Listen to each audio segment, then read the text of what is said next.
The division is ours. Oh I don't gosh. care what Houston did yesterday. They're going to go get their Letterman jackets again. The Indianapolis Colts are 2-6 against the Titans since Pat McAfee came up here and did his wrestling announcement. And the Jacksonville Jaguars, they haven't had back-to-back winning seasons since I was a senior in high school. Everybody catches. I don't wanna hear any more small talk. Off that short pier, take a long walk. My style ain't free cause it ain't off top. I'm at your throat, go get a cough drop. I don't wanna hear any more small talk. Off that short pier, take a long walk. My style ain't free cause it ain't off top. I'm at your throat, go get a cough drop. It's Kush. I love me too much and your brain turn to mush. Fall flat on your tush. You couldn't handle the product I push. I guess I'm just used to it, I just do it. Like Nike swoosh, none of that Reggie Bush, cause I'm top shelf. I ain't got wealth, but I'm on my grind like park rails. I'd sell the shoes right off my 2 feet, then add one, that's a yard sale. Got dumb bars that be smarter than Harvard, Yale. Take your pictures elsewhere, you wanna be TMZ, I wanna be VIP. Quit pandering, I'm not answering, cause I don't wanna hear any more small talk. Off that short pier, take a long walk. My style ain't free cause it ain't off top. I'm at your throat, go get a cough drop. I don't wanna hear any more small talk. Off that short pier, take a long walk. My style ain't free cause it ain't off top. I'm at your throat, go get a cough drop. All of that bark and no bite, that's alright. Not everyone can be the big dog. Take a walk, kick rocks, can't keep me out cause I pick locks. They hearing me knocking, I'll never be stopping. I keep this shit popping like lip gloss. Get me pissed off and the whole squad point the red dots. Something like chicken pox, give me all what you got like it raw, shimmy y'all. Feeling like Tony Hawk, never soft, let it rock, better not get involved. Running a marathon and you a tortoise. This my world, you a tourist. Fuck with the bullet, you get in the horns, I'm a tourist. I don't wanna hear any more small talk. Off that short pier, take a long walk. My style ain't free cause it ain't off top. I'm at your throat, go get a cough drop. I don't wanna hear any more small talk. Off that short pier, take a long walk. My style ain't free cause it ain't off top. I'm at your throat, go get a cough drop.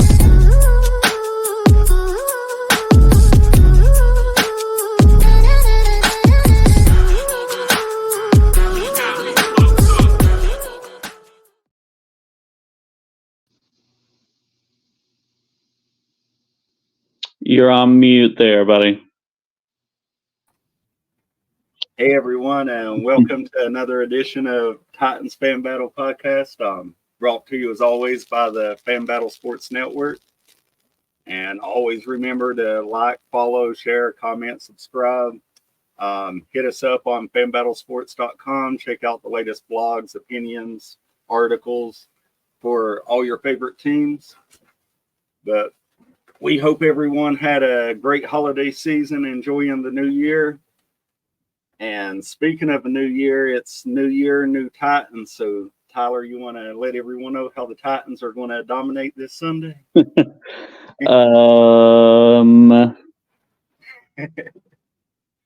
About that. Yeah, well, we can get into that bad news a bit later. But, yeah, we'll start it off with a little bit of divisional news. So there's still 3 teams in the division alive for the playoffs. So the shakedown comes basically if the Jags win, they win the division.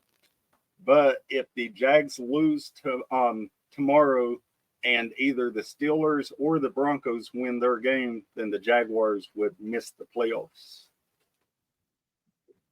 So what do you think the likelihood is? Well, first of all, the Steelers and Broncos, do you think one of them can win their games? I think, like we were talking before we went live, I think it's very likely that the Steelers win. There's a lot of implications that are going to go into them winning.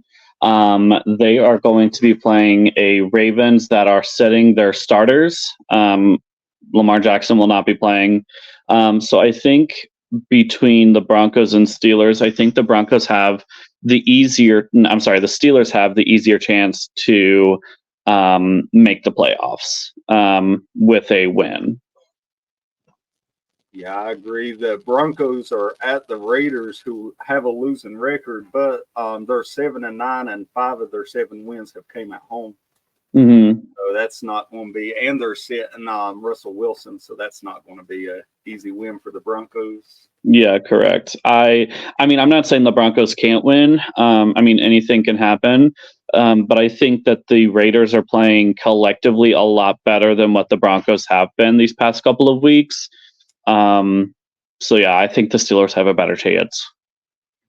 Yeah, I agree with Lamar. I think they're going to sit everybody because they've secured the 1 seed at this point. So Yeah. Yeah, and getting on to the bad news of the Titans, Titans have officially shut Levis down, ruling him out tomorrow. So his rookie season's done after the injured foot in Houston. Mm-hmm. So, Yeah, he it's was also injured. He had 2 injuries in college as well. Like, do you think this is going to be a trend with him throughout his career? I'm gonna say no. I think that it's very clear. The expectation is amongst the Titans fans is that the Titans go out and fix that offensive line either in free agency or the draft, if not both. So I think when your left tackle position alone has allowed 20 sacks in one season, I think anyone's going to get injured when you have very important critical part of your offensive line is playing that poorly this season. Yeah, and as a unit, they've allowed the 3rd most sacks in the league. They're 1 sack away from allowing the 2nd most sacks in the league. And going up against the Jaguars front 7 this weekend, they're probably going to allow another sack, I'm going to guess. Yeah, I would agree. Especially when you've got a line. I think Josh Allen, the linebacker for the Jaguars, is a half sack away from being tied for first place. Yep. Yeah, and the other big Titans news in the game is this is potentially Derrick Henry's final time in two-tone blue. So if it is his final time, he's going out at home playing against his hometown Jaguars team. So you think this will be his final time, or you think that they work something out this offseason? I do not think it'll be his final time. I think with all the players that their contracts are up, I think the one that is more likely that we franchise is Derrick Henry. When you have a running back who, with as poor of an offensive line play that we've had this year, still be in the top 5 in rushing yards, and hit over 10 TDs on the season, I think you would be dumb to let him walk.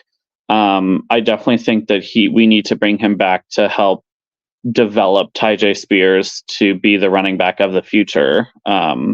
I think because Derrick Henry has a lot of knowledge that he can help Tyjae with.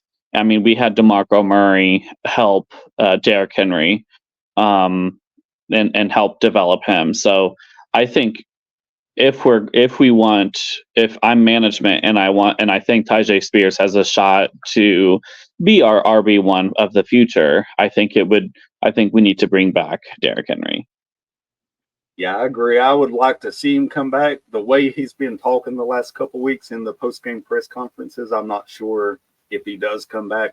Up until the loss at Houston, I was thinking he's going to come back. Mm-hmm.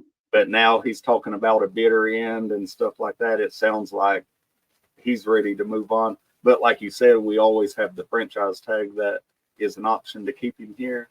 Mm-hmm. Yeah, I think we end up franchise tagging him.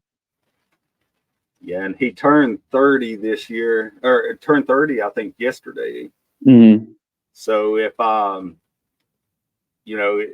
30 is usually the limit for running back. So if we do franchise him until he's 31, that's probably getting most of the juice out of him that we can. Yeah. I mean, or he can be the next Frank Gore and, play until your mid-30s, but, only choose to play for teams that have a good offensive line. Yeah, and that's another thing that I think I think when he says he wants to retire a Titan, that he's being honest about that. He ain't just talking. Yeah. But I could 100% see him going to Rand Carthon and saying that he ain't going to sign or even negotiate till he sees what we're going to do with offensive line. Mm-hmm. Like he's going to want to feel comfortable to come back here. Correct. I can see that. But speaking of the offensive line, let's talk about what happened in Houston.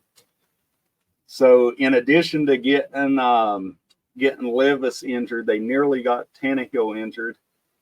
And Tannehill came in and he was 16 of 20 on the day. So, I mean, he was efficient when he had time, but he had more sacks than incompletions. They allowed 7 sacks, I think, 6 or 7 sacks on the day, 5 to Tannehill. So, I mean, with the offensive line in those kind of shambles, do you think it's a good thing Levis ain't playing this week, or you think he needs all the reps he can get? I mean, last week I definitely said that I think that he needs all of the reps that he can get. But we definitely don't want him to cause further injury to that foot. I mean, we really don't have anything on the line at this point in time. We're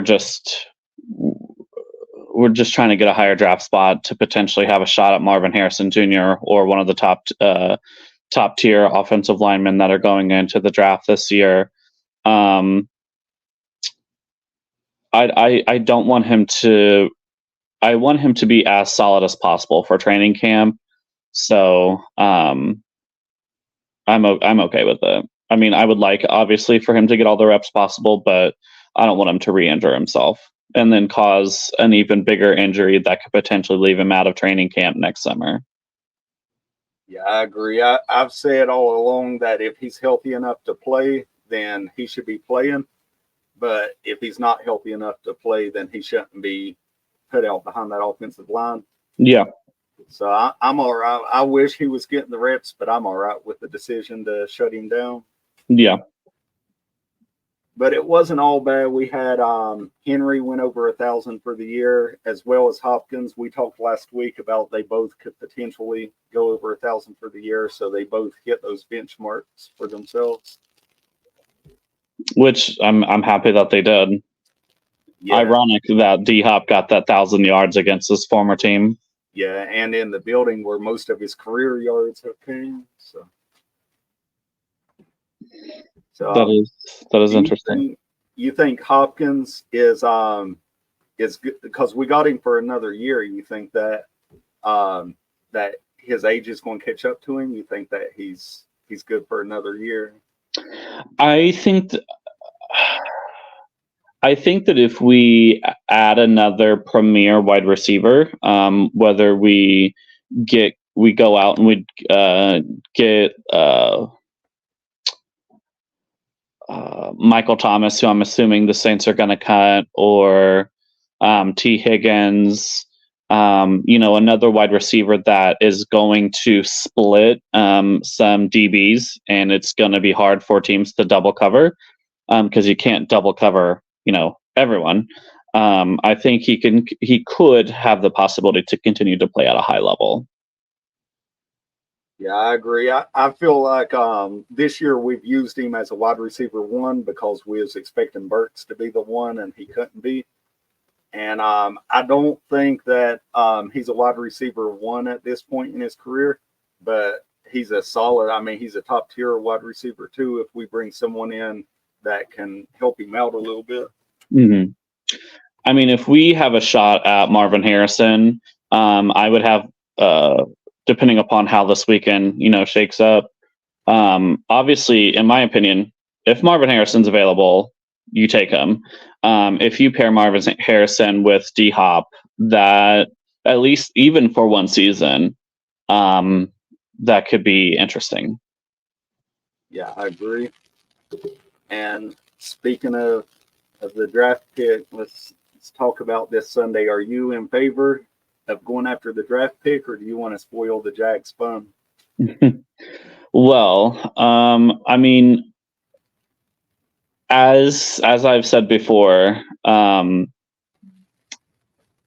I would like for us to get the lowest draft pick possible to get the best player possible, and I'm not opposed to Jacksonville having a higher pick, so that way they're less likely to get a premier player. Yeah, see, I don't know that I still want revenge for last January. They ruined their season last year, so I want to get a little bit of revenge on them tomorrow. I mean, that sounds nice. I'm not gonna lie to you. It's definitely compelling. I'm definitely you can definitely get me behind that. And if this is Derrick Henry's last game, if Rand decides not to bring Derrick Henry back, for whatever the case may be, I would love Derrick Henry to have been a part of the team that knocked the Jags out of the playoffs. And with the possibility of it being Henry's last game and with his future with the team in limbo, do you think that they feature him? Do you think that they go out there and give him the opportunity to get 25 carries and go off this game? Or do you think that they ride the young guys and get some young guys some reps? I mean, I definitely think that they ride Derrick Henry. Especially if Trevor Lawrence doesn't play. I read that he's a game time decision. So if T-Law doesn't play, I think that they definitely ride Derrick Henry in this game. Yeah, and I think Lawrence, I think that's all smoke and mirrors. I think he plays because even though you got a shoulder injury, like if you're able to practice, because he practiced twice this week, if he's able to practice and to throw, even if it ain't live routes in practice, if he's throwing the ball in practice and your entire season's on the line, then I think you have to play. Because if he goes out there and he doesn't play, then he's not the dog and the competitor that the Jaguar fans claim he is. I agree with that statement that you're making. And also, Tannehill, I mean, almost 100% guaranteed it's his last game as a Titan. So, I mean, what do you expect out of him this game? Or do you expect him to just try to protect himself, scrambling for his life behind that line? I think that he has more to prove than he has to lose. If I'm Ryan Tannehill and I want to continue to be in the NFL, I want to prove that I can go out here and I can still be a threat and I can lead your team to the playoffs, and that I'm actually useful to the team. I think I'm on board that I think it is Ryan Tannehill's last game and last season as a Titan.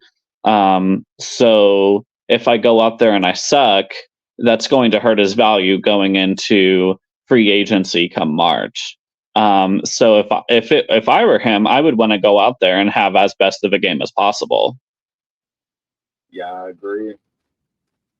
But you was mentioning draft picks earlier, so tying into that draft pick, I've seen now 4 teams that are rumored to be in on the trade talks for Vrabel, and 3 of the 4 I think are in the top 5 of the 24 draft. Do you think there's any chance that trigger gets pulled and we end up with 2 top 5 picks? No, I think it's all smoke. I don't know who is. I think that there's going to be quite a few coaches that get fired on Black Monday. Number 1. Yep. Number 2, no, I don't foresee any team giving up a top 5 pick for a head coach. Especially not Mike Vrabel. I don't foresee that happening. Yeah, I agree. I mean, I want him to stay here. I want at least 1 more year out of him. He's got 2 years on his contract. So normally you don't run a head coach if you're going to keep him into his final year. That next year would be the prove it year. Then you either extend him or fire him. Yeah. So I would like to see him get that opportunity to turn it around, because he turned the team around once and he's had 1 bad year. I say let him go give him this $100 million in cap space and let him make a run at it? Well, I've read independent reports that say that Mike Vrabel is supposed to meet with ownership regarding his job sometime either Sunday or Monday, I'm assuming after the game. So I think if he loses tomorrow, I do think he's gone. My philosophy is that if a coach has back-to-back losing seasons and misses the playoffs, then they should be fired. And that's just my philosophy. We had a shot last year to make the playoffs and we squandered it. And if he loses tomorrow, that means we go 0-6 in the division. That's just my belief. I know that you and I differ on our viewpoint on Mike Vrabel, but I would really, really, really, if it were me and I fire Mike Vrabel, I'm picking up the phone and I'm dialing. I'm going to say, "Hi, this is Amy Adams Strunk, the owner of the Tennessee Titans. Yeah, hi. Can I speak to John Harbaugh? Hi, John Harbaugh. This is the owner of the Tennessee Titans. I know that you are about to play Washington for the national championship. What do you think about coming out to the NFL?" I'd offer him the job. Yeah, I hadn't heard that name tossed around a lot for the job, but that'd be an interesting one. Then you got both Harbaugh brothers in the AFC at that point. Yep. And it could get interesting if, like you said, if he loses and goes 0-6, that's would make us winless in the division for the first time in decades. And that's not a negative thing that you want to be able to say about your team. I mean, name me an owner that wants to go 0-6 in their division and wants to keep their head coach. Yeah, and I saw one post in the Titans Elite group, and it was a fan that had went to the Houston game, and they got on the field and got an autograph from Rand Carthon, and they asked him about Vrabel's job security, and Rand said that his GM seat is hotter than the head coach seat is. So if we let Vrabel go, there's a chance we could be letting the entire front office go and just hit the reset button totally. I don't understand why we would get rid of Rand one season as a GM. If he took over as GM and we went from fighting for the division, fighting for a playoff spot, and went like 0-17, I'd be like, yeah, definitely fire Rand. I don't foresee Rand getting fired. Yeah, the rumor was that the commissioner's office of the NFL was heavy-handed in pushing Rand on Amy, and that wasn't her first choice for a GM, and that there's some kind of backdoor incentives that are going on that got Rand the job. So if that wasn't Amy's choice and she's going to fire the head coach anyway, I could see her emptying the whole lot of them. But like you said, he hit on some gems in the draft. He got his Spears, he got his Peter Skronsky, he got his Levis. Like it's hard to argue that Rand didn't do a good job in his first year. Yeah, I mean, I would be okay with keeping him for one more year, solely on the basis that he had very little cap space to work with to really bring in good premier players that are going to make a difference for this team. Yeah, I agree. And there's wide receivers, there's centers, and there's good guards that are available in free agency. So he could fix this offense in one off season if he goes out and spends the money, right? Yeah, on top of the fact that we're projected to have, some high draft picks. I know right now we don't have a third round pick, but I mean, Rand could trade down once in the second round and get us a third round pick. Oh yeah, absolutely. But looking at tomorrow's game, you got any predictions on the score, the outcome? Well, I think it's 50-50. If Trevor Lawrence plays, I think Jags definitely wholeheartedly win. If Trevor Lawrence plays, it'll be 31-17. Trevor Lawrence doesn't play, it'll be a lot closer. I don't think if we win, I don't think it'll be a large score for both. If Trevor Lawrence does not play, I say Titans win 20-14. I could say on Monday I'll stick with my Monday prediction, which was that Trevor Lawrence will play and the Jags will win 31-17. But Henry will have 135 yards and 2 touchdowns on his way out. Okay. I mean, I could get behind it. I don't think it's going to happen, but we can get behind it. Yeah, that's the goal for. But I think that'll wrap us up this week. We can go get ready and watch this Steelers and Ravens game. Mm-hmm. I want to let everyone know where they can find you at. You can follow me on Facebook at Tyler Warren or on Instagram at ManningofSteel18. Awesome. And just want to say thanks everyone again joining us, and don't forget to follow, subscribe, share, and join us over on fanbattlesports.com. And as always, get you some mayo in your diet. Have a good weekend, everyone.